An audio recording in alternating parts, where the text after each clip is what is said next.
तो बढ़ते हैं अपने नेक्स्ट टॉपिक की ओर, है ना, जो है work done for adiabatic process, जिसमें सबसे पहली चीज है कि पीवी की पावर गामा कांस्टेंट होती है, और कांस्टेंट को अगर हम के ले लेते हैं तो पीवी की power gamma is equal to K होता है। नाउ हमको निकालना है वर्क डन। तो वर्क डन कैसे निकलेगा? इंटीग्रेशन ऑफ डी डब्ल्यू, इस पहले स्मॉल वर्क लिया आपने D W equal to PDV, फिर टोटल उसको इंटीग्रेट कर दिया तो टोटल वर्क डन निकल गया, यानी कि integration of D W is equal to integration of PDV.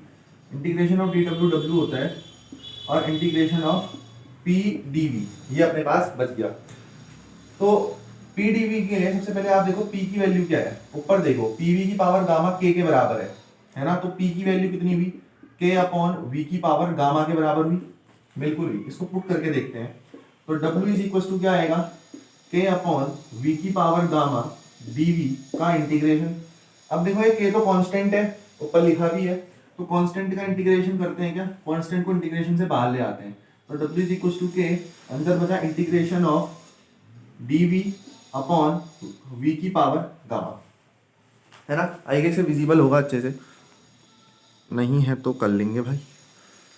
देखो k को बाहर ले आए इंटीग्रेशन से, अंदर बचा dv अपॉन v की पावर गामा, इंटीग्रेशन के अंदर ये बचा अपना। चलिए अब बढ़ते हैं फिर इससे आगे। अब देखो आपको बस एक चीज ध्यान में रखनी है, पीवी की पावर गामा क्या होता है? कांस्टेंट। इस फॉर्मूले का यूज करेंगे हम, हाँ इतना हम पहुंच गए, K equal to DV upon V की पावर गामा। अब आगे देखो, यहां से वर्क डन क्या आएगा? के इंटीग्रेशन ऑफ वी की पावर गामा को ऊपर ले जाऊंगा तो वी की power minus gamma into d V. Limit कितनी है? v1 से v2। क्या बात सही है? हाँ जी, क्या बात सही है? बिल्कुल सही है ना। इसमें क्या दिक्कत है? अब इसका डिफरेंशिएशन करो। इसका डिफरेंशिएशन जब हम करेंगे तो W इक्वल टू के, लिमिट जाएगी v1 से v2, और जब भी ऐसा डिफरेंशिएशन होता है 1 अपॉन एक्स dx या 1 अपॉन वी dx, तो उसमें क्या बनता है? v की पावर माइनस गामा में +1 कर दोगे जो भी पावर है, और अपॉन में इस पावर को एज इट इज, यानी कि माइनस गामा +1 ऐसे लिख दोगे, है ना। इस तरीके से इसका डिफरेंशिएशन होता है।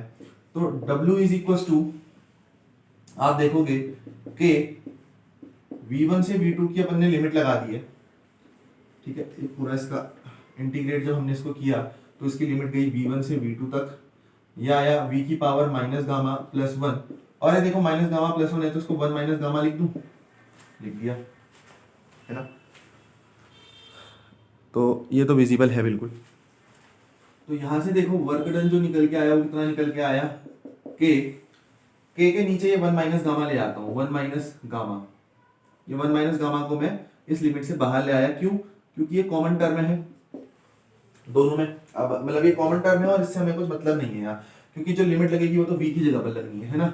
तो ये बनी v की पावर माइनस गामा +1, लिमिट गई v1 से लेकर v2 तक, v1 से लेकर v2 तक।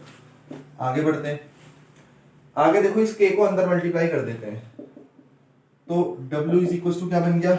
ये 1 अपॉन 1 माइनस गामा बाहर रहा, है ना, 1 अपॉन 1 माइनस गामा बाहर रहा, और अंदर k से मल्टीप्लाई कर दिया और लिमिट खोल दी। जब लिमिट खोलूंगा तो क्या आएगा?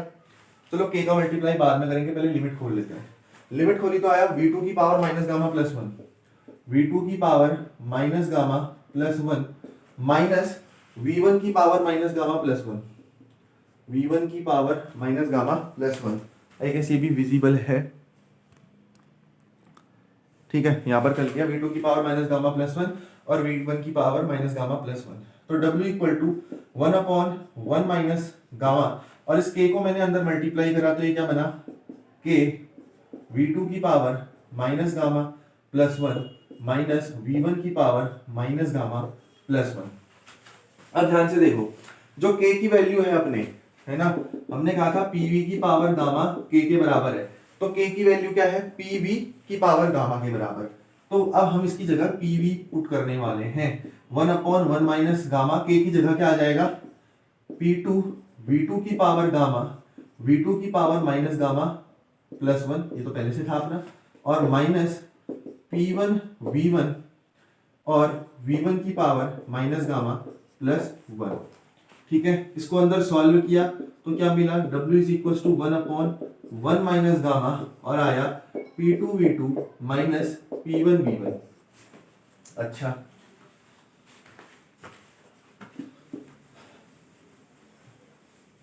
और ज्यादा अगर हम इसमें आगे बढ़े तो देखो W is equal to 1/1 minus gamma. अब ये P2V2 है ना, PV इक्वल टू क्या होता है, NRT होता है, NRT होता है। हमने N को 1 मोल मान लिया, तो 1 से RT को मल्टीप्लाई करोगे तो कोई फर्क नहीं पड़ेगा।